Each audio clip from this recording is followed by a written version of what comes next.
Ahora, una vez que tenemos el diagrama de fuerzas, vamos a continuar con lo que nos piden en los siguientes incisos. Toda fuerza aplicada, como la que viene aquí en el ejemplo que habíamos dicho que era de 400 newton, o la que ustedes en su actividad integradora les indican, toda fuerza aplicada se puede descomponer en dos partes, que es su componente en Y es el componente en X. Y al representar estas fuerzas así en componente en X y componente en Y, se forma un triángulo rectángulo. Esto tiene una ventaja porque nos permite resolver problemas utilizando las funciones trigonométricas, ¿verdad? Entonces, el componente en Y sería lo que es el cateto opuesto y el componente en X sería el cateto adyacente. Y tomaríamos el ángulo, que es el ángulo del vector de la fuerza, y ese ángulo, esa fuerza aplicada sería la hipotenusa, ¿verdad? Es la hipotenusa del triángulo, perdón.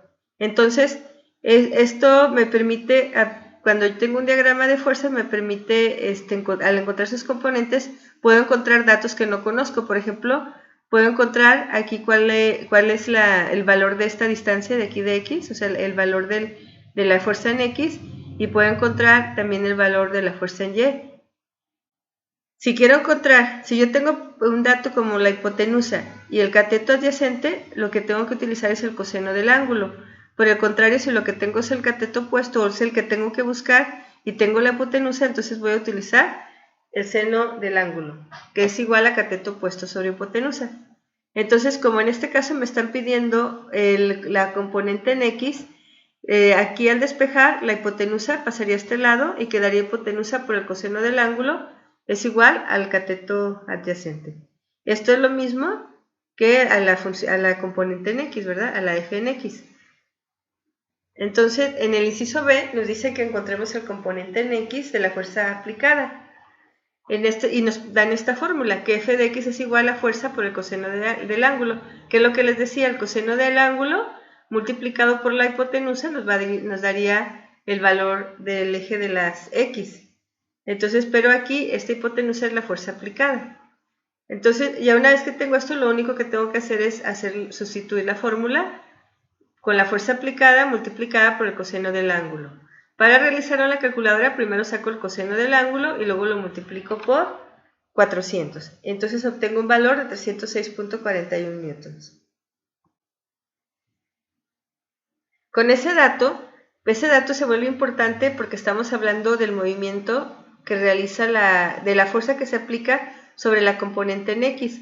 Aquí acuérdense que al hablar de que estamos jalando el carrito, estamos hablando de que se ejerce una fuerza sobre la horizontal, o sea, es la fuerza sobre el componente de X. Por lo tanto, para calcular lo que es la fuerza es igual a masa por la aceleración, vamos a tomar en cuenta esa fuerza del componente en X dividida entre la masa, ya que la aceleración, al hacer el despeje, aceleración es igual a fuerza entre masa. Si ustedes usan la fuerza aplicada también es válido y también es correcto, está bien, aunque nos da otro resultado, también lo podríamos bien porque aquí no especifica muy bien cuál de los dos datos tenemos que utilizar. Yo voy a tomar el de la fuerza en X porque estoy hablando de que es la aceleración se está dando en la parte horizontal o en el componente en X. Al hacer esta división obtengo 1.53 metros sobre segundo al cuadrado. Ahora aquí me dice que haga esto en una liga. Si yo me voy a la liga, lo único que tengo que hacer es... Esta no es... Aquí está. ¿Sí? Si yo me voy aquí a la liga, lo único que tengo que poner es el dato que me hace falta para encontrar el resultado. Entonces yo ya tengo los newtons, ya tengo los kilos, entonces solamente necesito calcular la aceleración, solo doy un clic en la aceleración, en la A de la aceleración y obtengo el resultado. Y además copio, si tengo que hacer una captura de pantalla de que hice esta actividad, y copio y pego acá en mi trabajo. Bien, este sería entonces el inciso C. Luego después viene el inciso D, que me dice que con los datos de masa y fuerza obtenga el trabajo realizado en Joule. Aquí voy a utilizar también la fuerza de la componente en X, porque estamos hablando del trabajo que se realiza también en ese sentido. Bien, entonces el trabajo realizado es la suma de todas las fuerzas, y ya sea considerando su signo, o también aquí sería considerando el ángulo que esa tiene.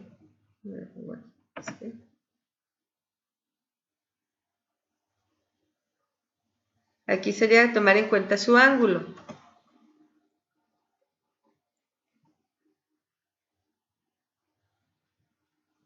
El ángulo o vamos a ponerle que sería su sentido, tomando en cuenta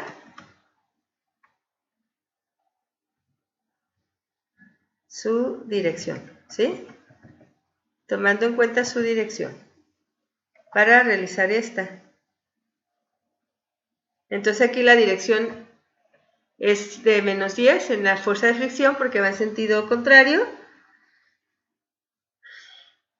Y aquí f de x por d es lo mismo que ya habíamos hecho. Tenemos la función de x, ya la habíamos calculado, que era 306.41 por d, que es la distancia, que es por 20, más la fricción, o la fuerza de rozamiento, que es -10, multiplicada por la distancia, que es 20, y bueno, también se multiplicaría por el coseno del ángulo, pero al tratarse de una fuerza que tiene un ángulo de 180 grados, porque es esta que va hacia acá, al dar toda la vuelta, aquí tiene 180 grados, entonces el coseno de 180 grados es -10, por lo tanto, como aquí ya indiqué que es negativo, no se pone.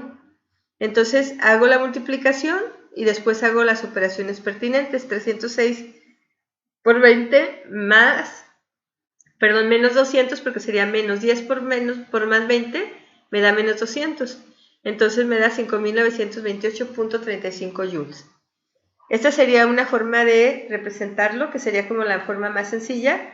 La otra es que representemos todos los pasos. Entonces sería fuerza por distancia por coseno del ángulo.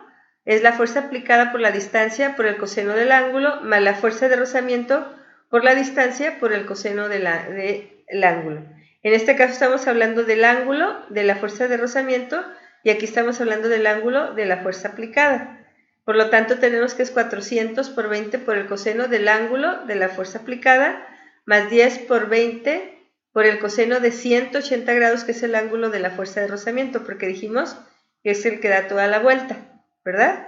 O sea, es medio círculo. Entonces tenemos aquí 180 grados y aquí tenemos 40 grados. Y si hago estas operaciones, pues el resultado es exactamente el mismo. Y de esta manera ya tengo que el trabajo realizado es igual a 5.928.35 joules.